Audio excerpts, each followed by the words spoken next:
ಕೇರಳದಲ್ಲಿ ಒಂದು ದೇವಸ್ಥಾನ ಇದೆ. ಆ ದೇವಸ್ಥಾನದಲ್ಲಿ ನೀವು ಪೂಜೆ ಮಾಡಬೇಕು ಅಂತ ಇದ್ರೆ ನೀವು ಹೆಣ್ಣಿನ ವೇಷವನ್ನ ಧರಿಸ್ಕೊಂಡು ಹೋಗಿ ಪೂಜೆ ಮಾಡಬೇಕಾಗುತ್ತೆ. ನಮ್ಮ ಭಾರತದಲ್ಲಿ ವಿವಿಧ ವೈವಿಧ್ಯಮಯ ಸಂಸ್ಕೃತಿ ಸಂಪ್ರದಾಯ ಇದೆ. ಇದೇನಿದು ವಿಚಿತ್ರ ಸಂಪ್ರದಾಯ ಅಂತ ನಿಮ್ಗೆ ಅನಿಸ್ಬೋದು, ಆದ್ರೆ ಇದು ಸತ್ಯ. ಪ್ರತಿ ವರ್ಷ ಮಾರ್ಚ್ ತಿಂಗಳಲ್ಲಿ ಕೇರಳದ ಕೊಲ್ಲಂ ಜಿಲ್ಲೆಯ ದೇವಿ ದೇವಸ್ಥಾನದಲ್ಲಿ ಚಮಯ ವಿಲಕ್ಕು ಎಂಬ ಹಬ್ಬ ನಡೆಯುತ್ತೆ. ಈ ಹಬ್ಬದ ಒಂದು ವಿಶೇಷತೆ ಏನಂದ್ರೆ, ಪುರುಷರು ಮಹಿಳೆಯರ ಹಾಗೆ ಸೀರೆಯನ್ನ ತೊಟ್ಟು 16 ಶೃಂಗಾರಗಳನ್ನ ಧರಿಸಿ ಸ್ತ್ರೀ ವೇಷವನ್ನ ಧರಿಸಿ ದೇವಿಯ ಪೂಜೆಯನ್ನ ಮಾಡ್ತಾರೆ. ಹಾಗೆ ಸ್ತ್ರೀ ವೇಷವನ್ನ ಧರಿಸಿದ ಪುರುಷರು ಕೈಯಲ್ಲಿ ದೀಪವನ್ನ ಇಟ್ಕೊಂಡು ದೇವಸ್ಥಾನದಲ್ಲಿ 3 ಪ್ರದಕ್ಷಿಣೆಯನ್ನ ಹಾಕ್ತಾರೆ. ಜನರ ನಂಬಿಕೆಯ ಪ್ರಕಾರ ಹೀಗೆ ಪ್ರದಕ್ಷಿಣೆ ಹಾಕೋದ್ರಿಂದ ಅವರ ಮನಸ್ಸಿನ ಇಚ್ಛೆ ಪೂರ್ಣ ಆಗುತ್ತೆ ಅಂತ ಹೇಳಲಾಗುತ್ತೆ.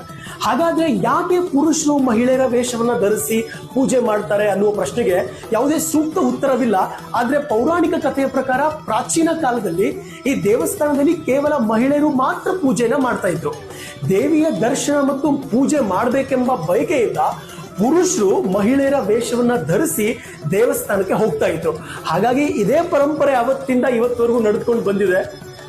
ಹಾಗಾಗಿ ದೇವರ ಪೂಜೆಯನ್ನ ಮಾಡಬೇಕಾದ್ರೆ ಹೆಣ್ಣಿನ ವೇಷ ಧರಿಸ್ಕೊಂಡು ಹೋಗ್ಬೇಕಾಗುತ್ತೆ. ನಿಮ್ಗೆ ಗೊತ್ತಿರೋ ಈ ರೀತಿಯ ವಿಭಿನ್ನ ಪರಂಪರೆಯ ದೇವಸ್ಥಾನ ಅಥವಾ ಸಂಸ್ಕೃತಿ ಯಾವುದಾದ್ರೂ ಇದ್ರೆ ಕಮೆಂಟ್ ಬಾಕ್ಸ್ ಅಲ್ಲಿ ಕಮೆಂಟ್ ಮಾಡಿ ತಿಳಿಸಿ.